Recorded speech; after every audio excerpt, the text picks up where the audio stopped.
Start a winding journey, take a road less traveled. May your trails be crooked, winding, lonesome, dangerous, leading to the most amazing view. Edward Abbey. So far we finished series of Find Your Signature Vision. We learned to recognize your signature gift by looking inside and knowing yourself. Understand how you are wonderfully made. Respond to the divine call. Listen to his whispers for a full blossom and proactively seek your calling from God.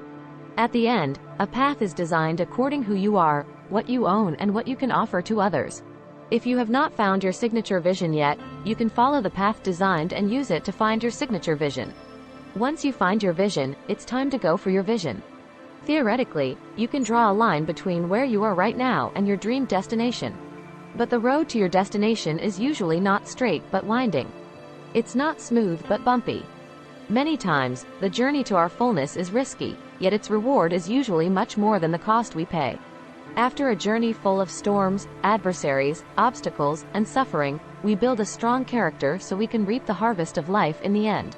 Let us not become weary in doing good, for at the proper time we will reap a harvest if we do not give up. Galatians chapter 6 verse 9.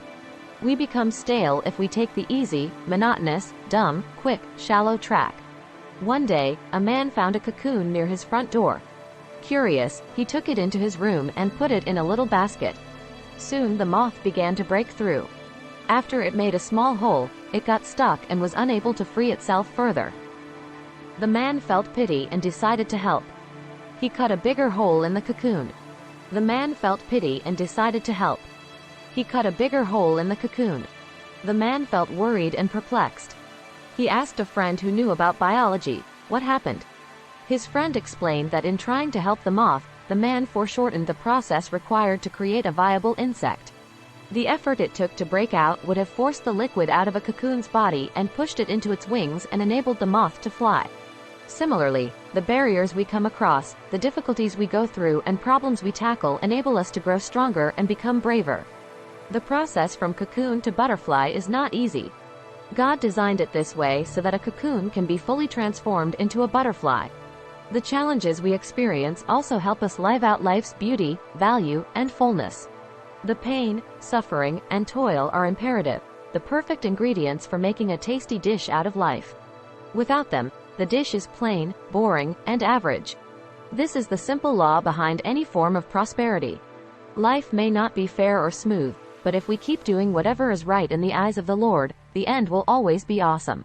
On our journey in life, there are times we travel on a smooth road full of pleasant moments, times we get lost and confused, times that we have to detour and ask for help and get guidance from people we do not know, times we feel locked out, rejected, and frustrated, times we want to give up, and times we have no hope or energy to move on. But please hold on. There is a good reason for these times. The applause is ahead waiting for us, the fabulous scenery is in front, and there is deep insight to draw from the journey. The winding and bumpy journey is uniquely designed for each individual. It perfectly fits each one's unique purpose that God conceived. Each of us aims to create a divine picture. All pieces form a mosaic where one enhances another and makes the whole picture beautiful and attractive. My life journey is very winding, but it's very rewarding. Without these ups and downs, I will not be where I am now. I would not write this book and the article. You can see that my dreams were not fulfilled in the right order.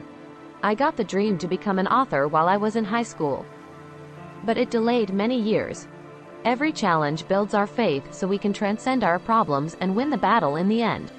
During the process, we will be transformed to a God-centered life from a self-centered life. During the process, we have to take off the eyeglasses and put on our God glasses through which to see people, things, and the world. We have to be in His perspective instead of our own perspectives. When we see the world through a different lens, we can recognize our blind spots and be more sensitive to the needs of others. We are not losing ourselves.